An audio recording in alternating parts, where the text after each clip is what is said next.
Okay, so I think we're ready to start. Today, Greenpeace will present the findings of periodic radiation monitoring in Fukushima. The Greenpeace radiation monitoring team has just conducted a periodic monitoring of contamination levels in Fukushima, and I will briefly present the speakers today, and we will start. So, Mr. Heinz Smital from Greenpeace Germany is a physicist from the Institute of Isotope Research and Nuclear Physics at the University of Vienna.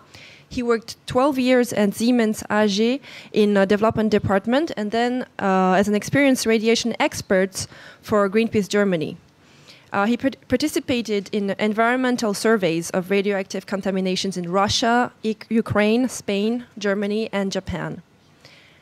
He will talk about the situation in Fukushima City. And next will be Mr. Jan van der Putte. Mr. van der Putte is from Belgium, and he's an experienced radiation expert from the Technical University of Delft. And he has participated in environmental surveys of radioactive contamination in Russia, Ukraine, Spain, Belgium, and France. And he will speak about the situation in Iitate, Kawauchi, and Miyakojima. And our last speaker will be Mrs. Kazue Suzuki from Greenpeace Japan. And Mrs. Suzuki joined Greenpeace Japan in 1991, aiming to help ending the Gulf War. And after working as a volunteer for a year, she became a staff member in 1992, and she took over the leadership of Greenpeace Japan's nuclear campaign in 1995. Her focus has always been on nuclear issues. She has been involved in stopping the use of plutonium thermal reactors in Tokyo Electric's at TEPCO, in the Fukushima nuclear plants. And also she was involved in stopping at Kariwa village, Niigata prefecture, and she opposed the reprocessing facilities in Rokashomura. So I would like to remind you to switch off your mobile phones, and I think we can start. Thank you. Thank you very much. It's a pleasure for me that I have the possibility to talk to you. There is a short introduction of our measuring team. So we are measuring with a Gerardis gamma spectrometer. It has a very high count rate, so it's a very fast instrument. And we also detecting with red eye from Thermo Scientific scintillation detector. It's also made for finding contamination. We have been starting monitoring work just a few days after the accident occurred in 2011. So I think you arrived on the 15th of March 2011. Greenpeace Germany built up quite a large team, working 24 hours every day to provide the team on the spot with sufficient information about development of accident, of weather conditions, of radiation levels. So our team was able to work always in the opposite direction of the wind. And so we keep on quite some effort to look at the situation and developments in the Fukushima region. Over the years, we had done quite a lot of measurements. It's also some food samples, vegetables analysis. You all find that on that web page. So please excuse if not every color is explained here in this handout. You find it on the internet because it was getting too different definitions. This is a closer look of our work in Fukushima City, and we can see that the values have declined. So quite some hot spots, I would say. If you go close to the ground with 59 microsievert, for example, and a few microsievert in 1 meter. For example, in the carport close to the station, this has been cleaned up. So we have seen that there's more effort on cleaning regions and hotspots, but still we can find some. This is, for example, in a street directly the entrance of a hospital, and it's quite contaminated. And we can roughly calculate if you have 10 microsievert in 10 centimeters distance, there must be a contamination of roughly 1 million becquerel. And just to remember, 8,000 becquerel per kilogram is a limit. Then it gets to more complicated wastes. So we really can see that this is not a clean area. We have a really kind of red waste laying in the streets. And putting that waste away, it leads to a kind of another problem. We have quite some red waste close to people living, and some of them is collected to bigger places, but still there's no final solution for the red waste. And if you do more decontamination, the volume of this waste will get quite enormous. Another thing is, this is, for example, a playground in Vatari. It was quite, the first years we could recognize that it was decontaminated, but was not really accurately done, not very precisely done. And now we find that they really try to do it quite well. But for example, this is a spot, this is recontaminated. There has been some radioactivity from the roof going down to the ground again. And so we have some microsievert close to the ground, so it's also an indication of some 100,000 becquerels of cesium. This is not convenient for a playground. So I think there still has to be work done. And you also can see that decontamination makes a grown garden gone. So personally, in my garden in Hamburg, I would not like to have a big caterpillar putting everything away and put a new earth on, because I've really, my heart is on some plants I have put in years before. And another thing I really want to point is that the riverside at Vatari is still quite high.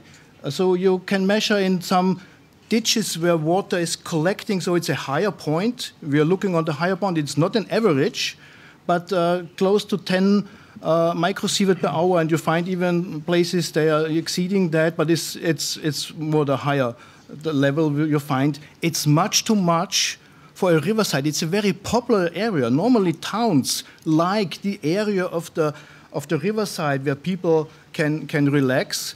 So I find it's really I cannot really understand why there's so much effort done in the area of Itate to decontaminate areas where no people live, but the big town of Fukushima City has still spots they normally would need a license if I just take some earth away. And I could not take a sample back to Hamburg for analyze, because I'm not allowed to handle that kind of activity without authority. So I think it really needs that this situation has to be changed, and it also leads me to the conclusion, but perhaps I have put it all together in the conclusion. So radiation monitoring, we started quite early, so we have a good impression how things developed and where new problems appears. The decontamination is not only a solution, it also causes new problems. There are still areas of higher contamination in Fukushima city. So there will be more decontamination needed, more effort, and more problems will occur. It's the wrong priority of putting the most effort, I already told. And I also think, I really see that Fukushima city is not a quite normal town. You have contaminated areas. I would not like to play children there because they have no education in behavior or in radioactive areas. I have to do every 5 years a refreshment of my knowledge to wear gloves and how to behave and what estimate sources and that thing. And children, they can't do it. They just grab something, they collect butterflies or whatever. So it's not a normal area. And if people do not want to live there, they should really get some support. It's not their fault that this situation, but they will Kazue speak more about, Suzuki speak more about this. So this finish of my impression from Fukushima, and I would like to give the word to my colleague Jan van der Putte. Thank you.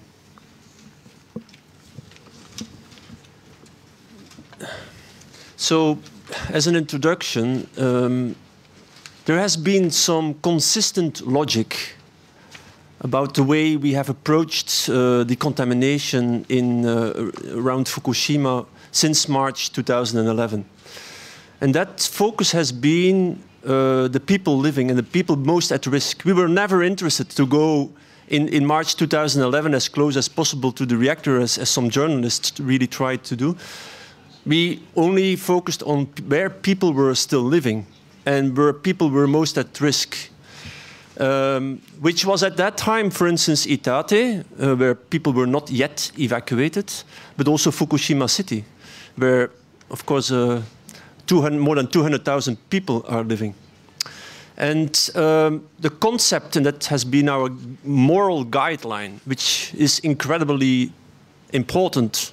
I explained that at a press conference here in April 2011 as well. It is that overestimating, exaggerating the risk is a problem because it can put people at harm. So that is very, very important for an environmental organization, but also underestimating the risks is also a serious risk to people.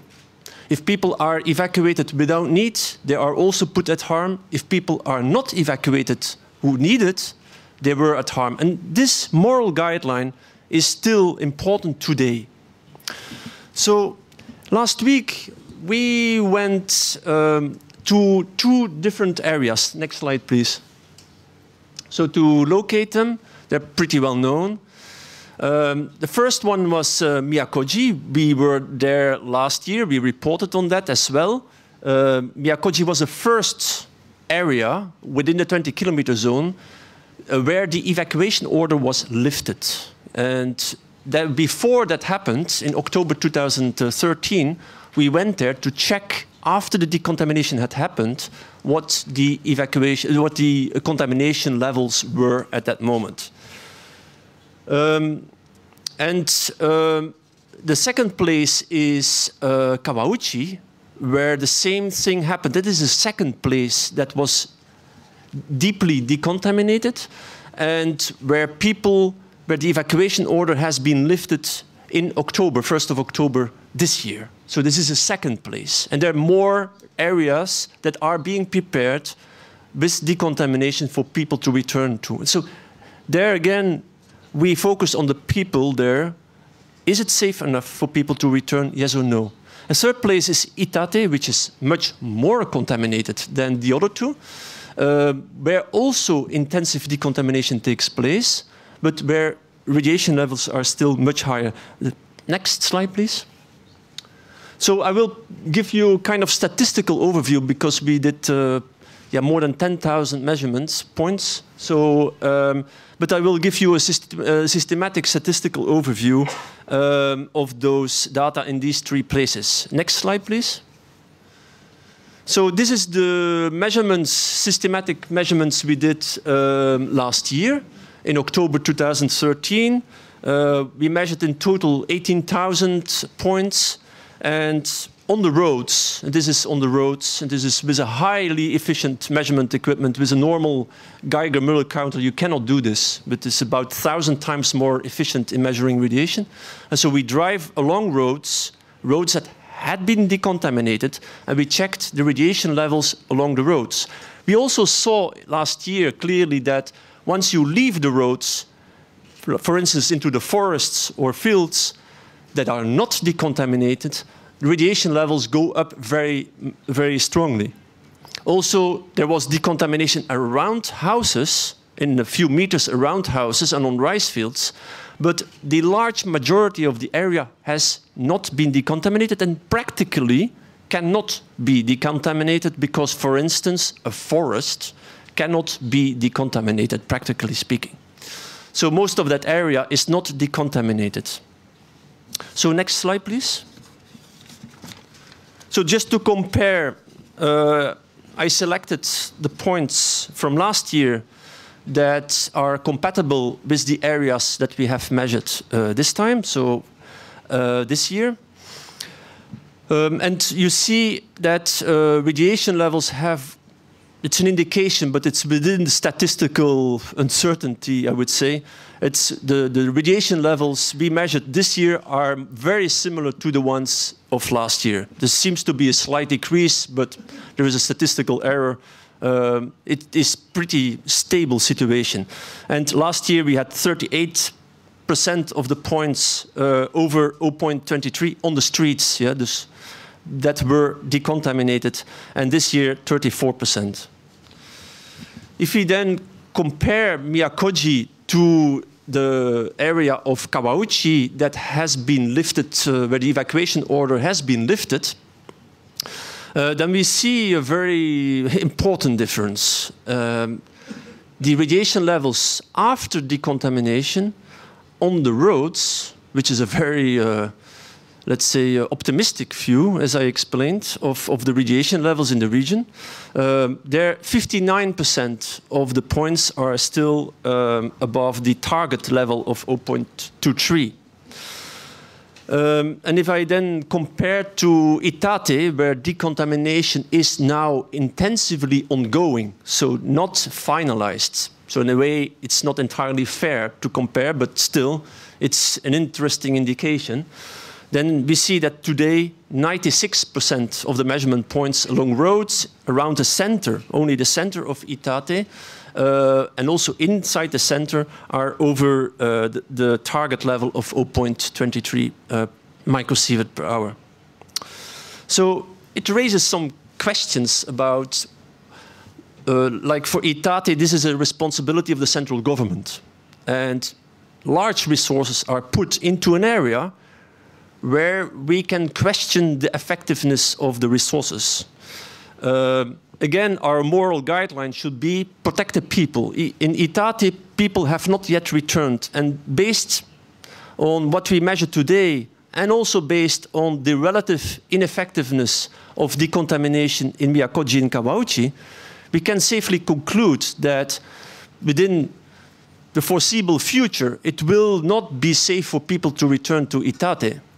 So why are massive resources put in the evacuation, in the decontamination of Itate, while, as my colleague has explained, still a lot of resources are needed in areas where people are still living and that are still too high contaminated? This is a major question from our research. So the next slide, I show you the consequences of all these decontamination, because it's not because you decontaminated that the radioactivity is disappearing. So just in one slide you can show, this is for that a lot of thousands actually of workers are decontaminating in a very detailed way, and we must say today this is far more professional than it was in 2011, 2012, where we highly criticized the situation. And we see that decontaminated waste goes to small dump sites, then go to larger local dump sites, and then goes to very large dump sites, which we have documented with up to 200,000 cubic meters for one dump site. Yeah. And the estimations are that waste will be piling up to 20, 30 million cubic meters in Fukushima. So to go to the conclusions, next slide, please. So for Miyakoji, we can conclude that the radiation levels are still too high for people to safely return to. That means that people should have the right. We don't want to say that people should definitely not go back, but they should have the possibility to choose, also financially. And stopping the compensation payments, from our point of view, is not correct. This is even more the case for Kawauchi, where radiation levels are higher. And for Itate, we are quite skeptical about the prospects of that area to get to the same level as Miyakoji or Kawauchi at this moment. On decontamination, we can say that, as I mentioned, that this is far more professional, and many of the recommendations we made in 2011 are being implemented. But we think that the wrong priorities still, that was our critique from the beginning, wrong priorities of the resources. And on waste, it's piling up, and we need a final solution for that, preferably by centralizing the waste, not by having tens of thousands of small waste dumps around Fukushima Prefecture. Thank you. I give the floor to my colleague Kazue Suzuki. Okay, I will explain what the Greenpeace will do with these findings. In Japan, not a single nuclear power plant has been online in over 1 year. And the Japanese government is set on restarting the nuclear power plant. The first priority for them is Sendai nuclear power plant in Kagoshima. The center of Kagoshima city is 45 kilometers from the Sendai nuclear power plant. This distance is almost same as the distance between the village of Itate and the location of the Fukushima Daiichi nuclear power plant. The governor of Kagoshima needs to recognize the similarities between the two situations. The Kagoshima governor says, obtain approval from the prefecture and Satsuma Sendai city would be enough to allow the operator to restart Sendai nuclear power plant. However, if we compare the Kagoshima city case with that of Itate village, it is clear that consultation with additional municipalities is necessary before any action is taken to restart the Sendai nuclear power plant. The governor of Kagoshima has the opportunity to learn from the lesson of Fukushima and avoid the inevitable disasters that come with the nuclear energy. Even after 3 years and 7 months from the date of the disaster started, 120,000 people cannot return to their original homes. Next slide, please. I want to introduce the quote of Mr. Yoshida of Kawauchi village, yes. He said, there is a risk in operating nuclear power plants, so government should explain the risks, and they have to explain how they will take measures to protect the people. Next slide, please. And this is Ms. Miyoko Watanabe in Tamura City, Miyakoji, originally coming from Miyakoji. And she said she's been told Japanese technology is most advanced in the world. Nuclear power plant in Japan are the safest nuclear power plant in the world. Yet, Fukushima disaster happened. So, she thinks Japanese government shouldn't restart any nuclear power plant. And tomorrow, Greenpeace will meet officials of Kagoshima Prefecture, Nuclear Safety Division, and report the findings of the Fukushima survey and submit a letter to the governor of Kagoshima. In the letter, we request that he does not approve the restart of Sendai nuclear power plant. The Fukushima nuclear disaster happened. We cannot change the past. But he can avoid another disaster from happening by refusing its restart.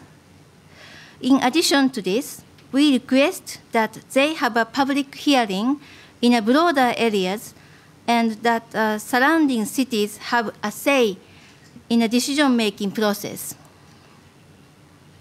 And we will issue a press statement tomorrow. Thank you for your attention. So thank you very much. We're going to go to the Q&A. Please raise your hand and tell your affiliation. Any questions? Mr. Fujita.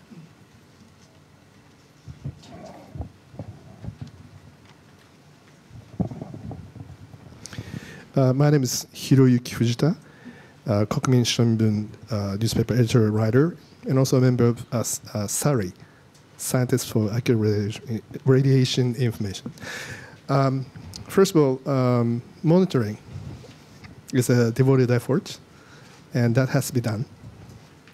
But interpretation of monitoring is quite different between you and I.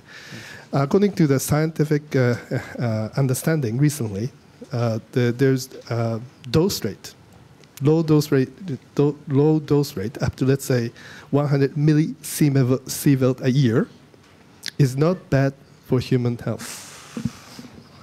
Now, if we base our understanding on that, scientific understanding, then all these concerns that you may have now is pretty much different. They're safe. We don't have to worry about the negative effect of radiation. And we lived in Nagasaki and Hiroshima immediately after, atomic bombing. But people lived, by and large, healthy. They led a healthy life. So, I have a little doubt about your, interpretation of the negative effect of radiation. So, how would you counter in this line of argument? Thank you very much for this question. It's really a discussion going on quite enormously, and it's very difficult for people to understand what shall they consider. But let me just tell you, I know there's lots of scientists who want to say 100 millisievert below it does not matter anything. But we have, for example, in Germany, we have natural radiation. And half of the natural radiation is radon inhalation. So it's only half of the natural radiation. And sometimes people say it doesn't matter, it's natural, it doesn't have effect. But it has effect. In Germany, you have very clear evidence that about 1,900 deaths per year is related to this part of natural radiation. So it's very clear. It's roughly, we could say, it's the same amount of deaths because of natural radiation than also car accidents. So it's very clear if we just, and this is the reason why the limit of 1 millisievert is in the law normally. For normal people, 1 millisievert. It's not understandable because sometimes natural radiation is even higher. It doesn't make sense if you do not really recognize that natural radiation is not harmless. It also has health effects, and this is the reason why in every, as far as I know, the regulations is not only a limit, but also a regulation of optimizing and of reducing. You should not go for the limit because it's fine. You should reduce as fast as you can, and this is not done. And so it has very clear health effects in my point of view. I would like to add something which I mentioned from our moral perspective, and not overestimate, not underestimate. Before we were in an accidental emergency situation in 2011, Greenpeace criticized, and we still criticize, the legal standards that are set based on the international standards but in an accidental situation, and when people are really have to make tough decisions, we clearly decide we don't want to go into this debate, which has a huge spectrum from people saying, scientists saying, it's more dangerous than the legal limits, others saying it's much less dangerous than the legal limits. So we clearly took the legal approach and the legal standards set by the International Atomic Energy Agency as a reference and as a guideline in this complex situation. And this has a principle of optimization and a principle of limitation. And the limits that are set in normal, non-accidental situations is 1 millisievert. And this is an important reference in our work, this legal approach.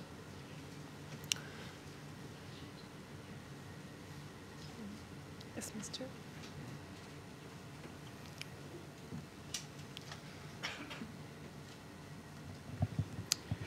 John Boyd, freelance, and also for Al Jazeera News Service. At the moment, Japan, okay, it doesn't have any nuclear plants active, so it's dependent on fossil fuel energy production plants. Rather than sort of condemning nuclear energy en masse, isn't it better to look at individual plants? And for example, we now know because of the Fukushima disaster what went wrong. So the government and its agencies are taking that into consideration, and they've set these strong targets to aim for to make the plants safer. Isn't it better than to look at individual plants that can meet those stringent marks that they have to reach for safety and their location, etc., rather than condemning nuclear power outright, because fossil fuels too are causing problems, right? So Greenpeace Japan commissioned a very detailed energy scenario in 2012 about how nuclear power could be replaced step by step by renewable and energy efficiency. There was 2 scientific institutes, research institutes working together, a Japanese and a German institute, working together on this scenario. And actually, the conclusion of that scenario, if Japan would be consistent and make a clear choice for energy efficiency and renewables, then it could be back on track of its CO2 commitments by 2020, including thus the progressive, after 2020, the progressive phase out of fossil fuels after 2020. That's still a long way to go, till 2050.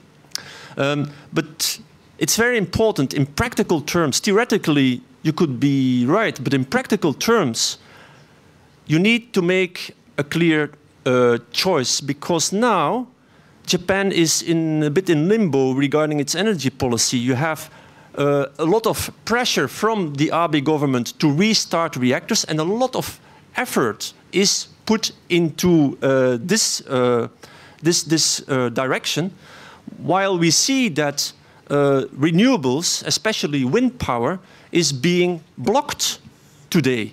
5 utilities have already declared today that they will not accept more renewable to be connected to their grids. So there is a very serious problem in terms of the strong growth, stopping the strong growth of renewables in Japan. So this clearly shows that politically there is now a struggle going on for the electricity grid, a struggle between the renewable sector, which wants access to the grid, and the nuclear side, which wants access to the grid. And in this competition, the big utilities in Japan, who are monopolizing the situation, who are also monopolizing the grid, have made a clear strategy to block renewables. And this way, we're going to be in serious trouble in the coming years, because nuclear, most nuclear power plants are anyway far too dangerous to restart. And this is raising some kind of expectation that nuclear will be able to deliver. But if nuclear safety would be taken seriously, then, and if the NRA would take its work seriously, they would not restart. So it's an uncertain source of electricity for the coming years, while supporting renewables would create a certain production of electricity for Japan for the coming years. So a clear choice needs to be made. I also want to, there was the question of looking individual nuclear power plants. Thank you for that question. It's also some confusion built up, I think, by nuclear industry. I know quite well the probabilistic risk assessments, and it's a good tool to analyze a plant. It tells you if equipment breaks down, what consequences it has. So it could be that if one pump breaks, it's less consequence than another pump breaks, and then you can support the one branch at the other. So it's a kind for optimizing the safety of a plant. But it does not tell you the frequency of a big disaster. If we look on all three big disasters from nuclear power plants, 3 Mile Island, Chernobyl, and Fukushima, no one was covered by probabilistic risk assessment. The first one, it was because a misinterpretation of the people who are operating the plant.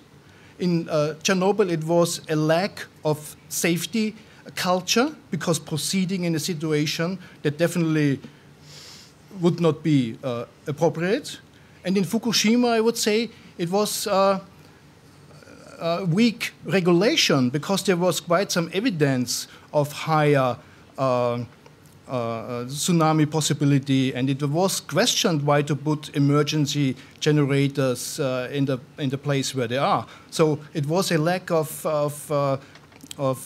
regulation, and it's not covered by probabilistic risk assessment. So this is not a tool that gives you a safety.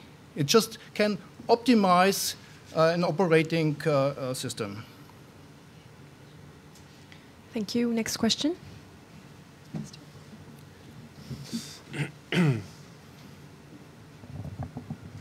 My name is Asby Brown. I'm with the group Safecast. We do independent radiation monitoring. My question has to do with your food monitoring program, because especially during the first months when there was not a lot of data, it was very, very helpful.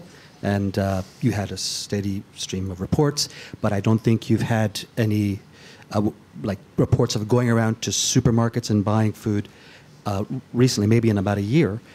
Is that program continuing, and what can we look forward to seeing? Would you take it? You want me to? Okay. You took it? So we set up a laboratory to monitor food, and especially also focus on seafood in 2011, 2012. It's for Greenpeace. Then we saw that many NGOs and many independent laboratories were being set up, and our task as an international organization was to do this while it was not yet available. I think in the current situation, there's no need for Greenpeace to do this anymore. It's very simple, because it is being done. So there's no reason for us to continue to do that.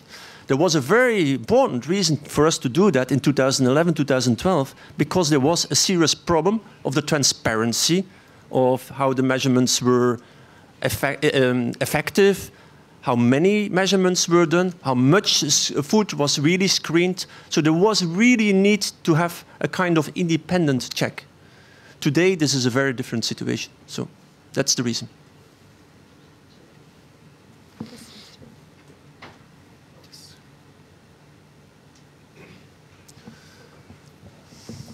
My name is Khail Hassan. I'm ambassador of Bahrain.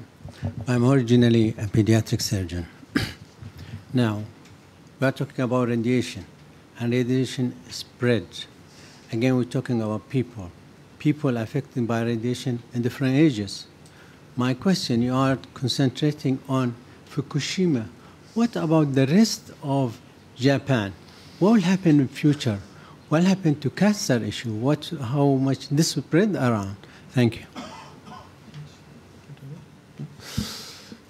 So we have done some measurements outside of Fukushima prefecture, and it's clear that even north of Tokyo, you can find areas which are slightly above 1 millisievert per year.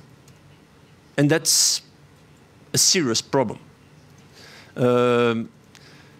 We have not monitored the radiation levels recently, but we did that in 2012 mainly, and we highlighted the importance to extend the monitoring and also decontamination beyond Fukushima prefecture.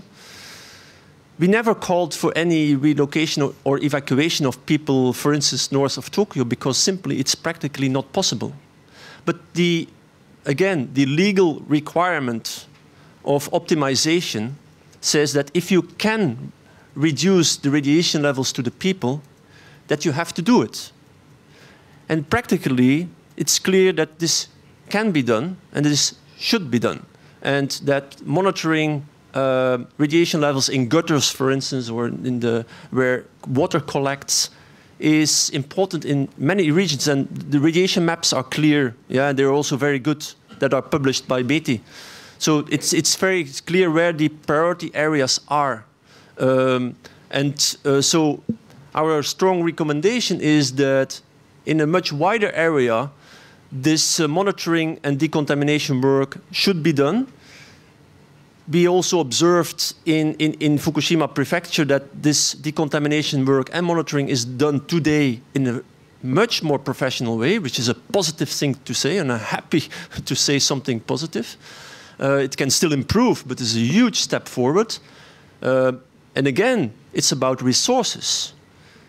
Again, why putting thousands of people in working on decontamination of areas where we don't see any prospect of people living safely in the next years, why there clearly needs to remove radiation in a quite practical, easy way. It's not huge. Yeah? It's practically possible to do that and put the resources there where people are living and people are more at risk. That's a huge question. Why is this government still, and the previous government, why are they still putting the priorities wrong? And I agree with you that this is indeed important.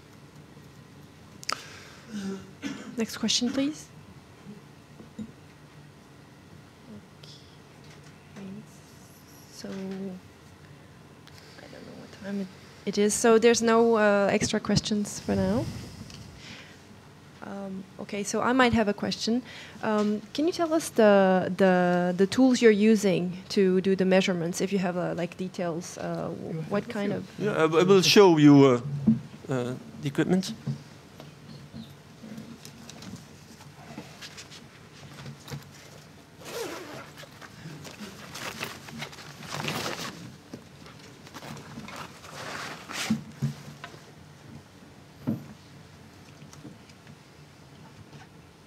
So this is can be used for gamma spectrometry, but today we don't use it.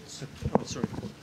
Today we don't use it for gamma spectrometry because the isotopic contamination is very well known. It's also very stable.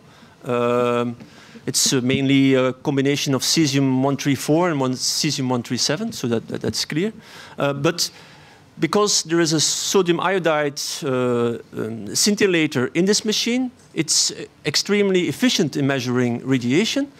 And it's about 1,000 times more efficient than a traditional Geiger-Müller tube, which means that you can put this on a car and drive at 20 kilometers per hour and still have statistically correct readings. You need every second. Every second, yes. In 1 second, we have largely enough counts. At 1 microsievert per hour, you have over 2,000 counts. So we have largely enough counts to have statistical correct readings. So for that reason, we can have a really fine resolution of our measurements, and we can make so many thousands of measurement points. And this is connected to GPS so that we can produce those maps automatically. So this is our main tool. Yeah, this can be put outside the car, and it's very practical to use. Other questions on? Thank you. Is there any other questions from the floor? Yes, Mr. Fujita. Yes.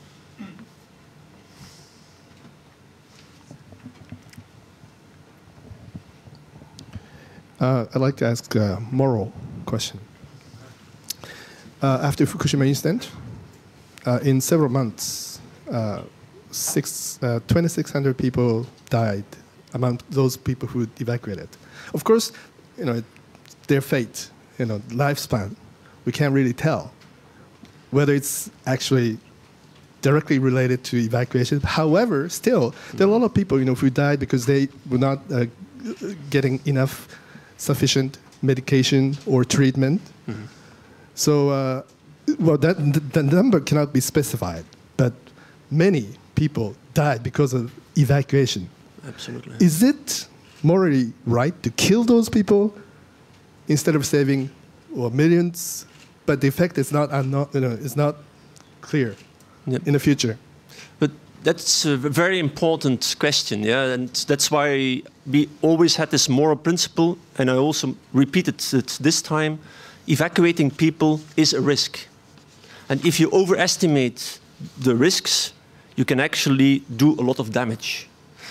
And we cannot simply, as an environmental organization, move into a contaminated area and say whatever, because it has very concrete consequences for the people. And that is a high responsibility for an environmental organization, and a bit untypical situation. We have a humanitarian role to play there. And so that's why, as I mentioned, we focus on the legal situation and not go into the debate about we think radiation is more dangerous and you think it's less dangerous. So it doesn't matter. We focus on the legal situation as a kind of practical way forward, without saying that the legal limit is safe. Yeah? It's just about recognizing that we need a practical tool.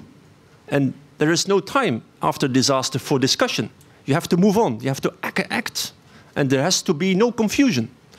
So adding to the confusion, as has been done mainly by pro-nuclear proponents, saying that 100 microsievert per year is 100 millisievert per year is a safe limit, which is a very, there are scientists saying this, but within the spectrum, this is an extreme position. So coming with extreme positions in such a situation where people are actually affected by the positions you take is, from my point of view, clearly irresponsible. And we stay away from that. Let that be very clear. Just a few words. Radiation and health effects of radiation is a very old subject. It was discovered 1895 with X-rays. And the first limit of the International Radiation Protection Commission was 1,000 times higher than today. There were lots of X-ray machines looking on your shoes. It's convenient how the feet fits in your shoes, but this all was abolished. And the limits go down from 150 millisievert, and was 5 millisievert for public, and then was 1 millisievert. And this is the reason why it is, and so we want to stick to it. We don't want to get back to the 1950s or 1930s and say, well, perhaps a few hundred millisievert, I cannot feel it. But I do not want this discussion. I think it is lots of evidence because we reached these limits. And just because industry cannot easily deliver that, it's not a reason for me just to skip it.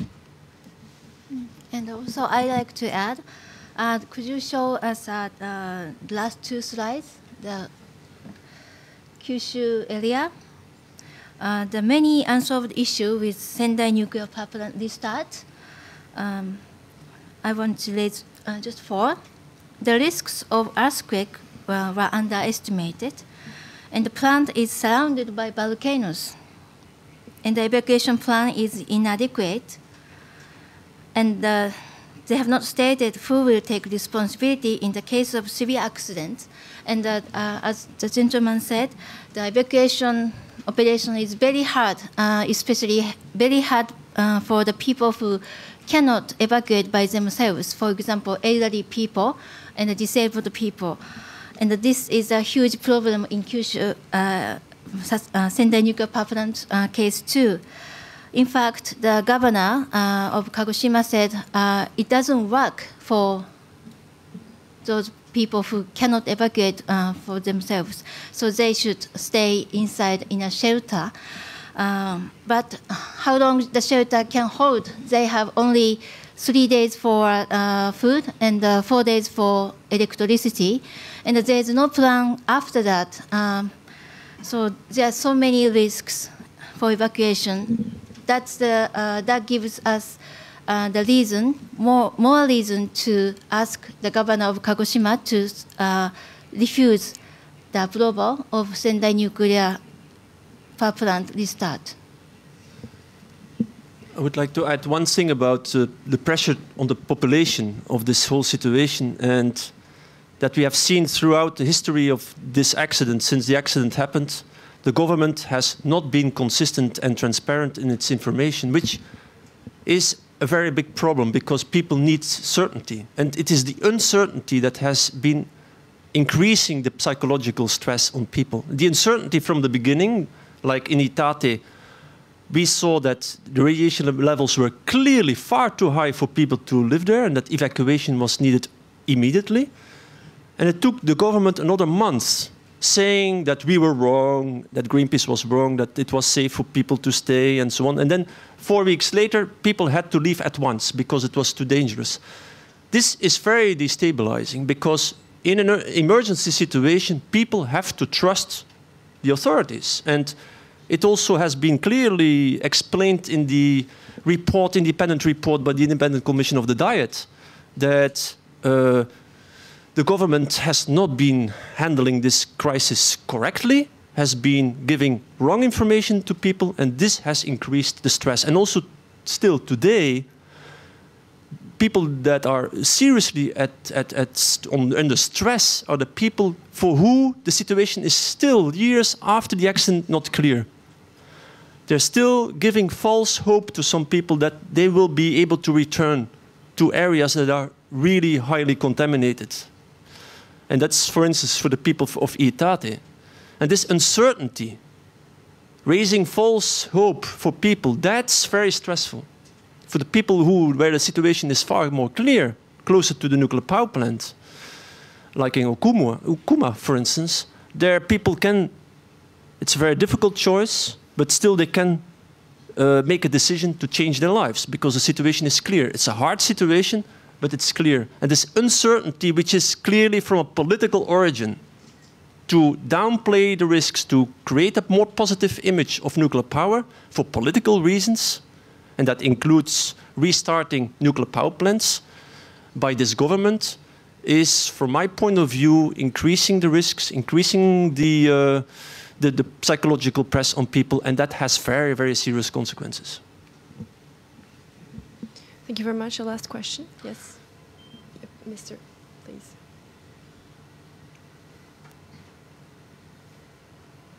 Good morning. Anthony Cocken. I'm a solar engineer, independent, living in Fukuoka. And I was thinking about the contamination of the land around Fukushima. How can we guarantee that we can replant products to eat in an area that has been contaminated by radiation? And I thought, if not so, if it's difficult for I don't know how many years to come, if you cannot cultivate any crops, why can't we put solar energy on these fields? You can put them down for 20 years, you don't even have to look at it. And then I get the next problem. I heard that the electricity companies don't want to buy any solar energy anymore. So it's almost like a check again from the nuclear industry that wants to push on their power. Mm-hmm. Is that clear? Yeah. Yes. Thank you for your question and position. It's clear that some companies like Mr. Son from SoftBank has also been proposing in 2012 already to use unavailable rice fields for solar panels. I think this needs to be really properly assessed, which ones, and then it needs to be in dialogue with the population. You cannot just have a top-down approach. It has to be bottom-up from the local level, not centralized.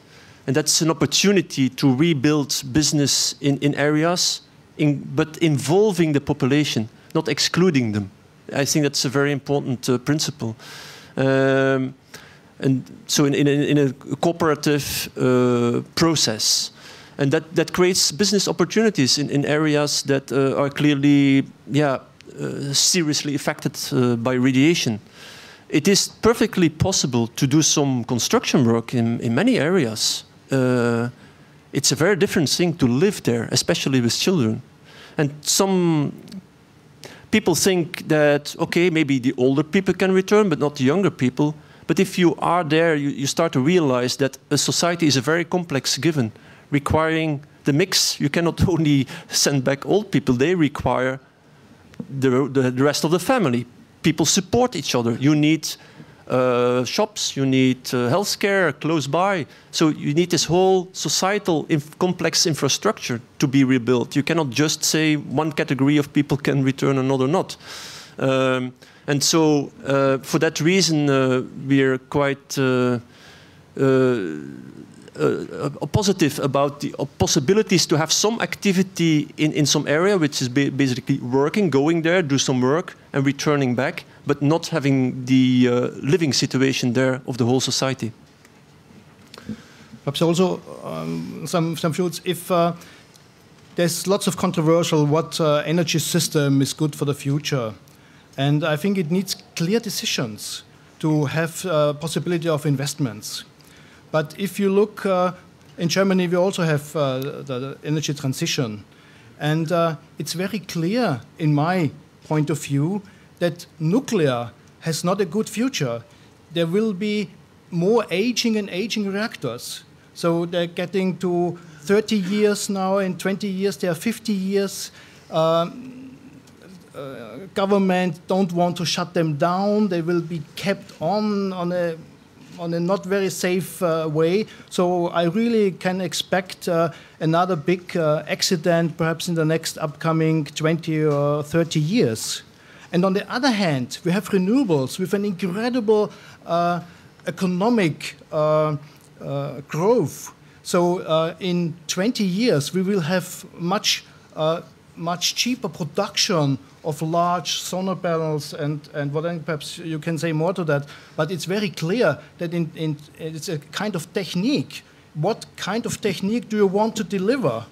So if a nuclear accident happens somewhere in the world, it will affect all the other nuclear power plants. The waste problem is not solved. The problem of conflicts is not solved. In Europe, we had 1991 conflict of Slovenia and Serbia, and there were tanks going for Krško just for 10 days. We are lucky that this conflict was solved very, very fast.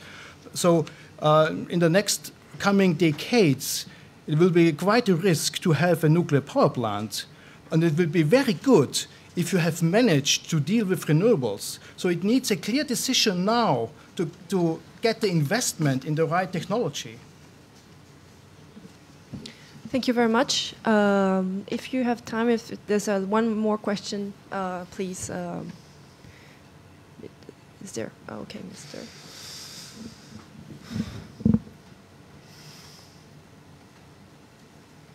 Let's move to the Middle East, to the Gulf region. Now, as you know, there is Bushehr plant. And that plant is on the Gulf water. And the Gulf water is important for all the people who live there because they use it for water, use it for fishing, for food.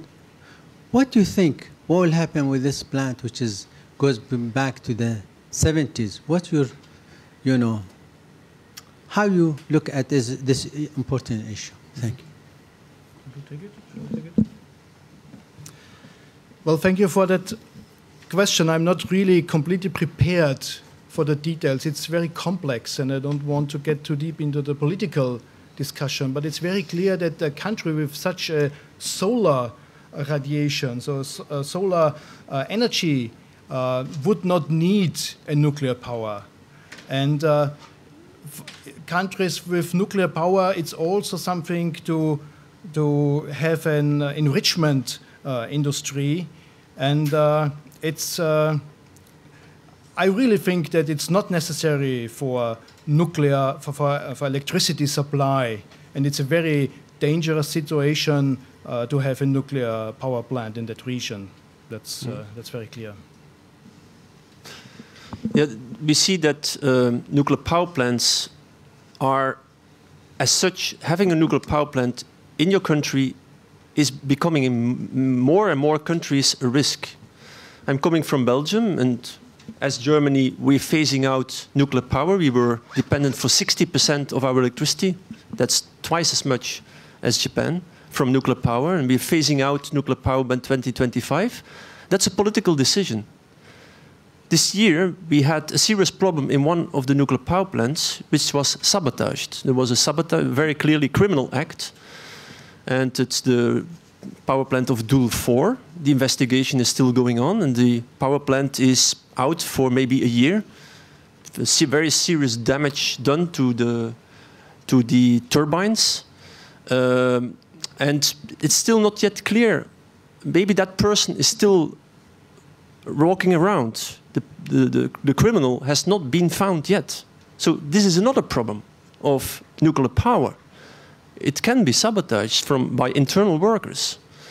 And having nuclear power plants in conflict regions, which are already conflict regions today, there is an immense amount of radioactivity, not only in the reactor, but mainly in the spent fuel pools.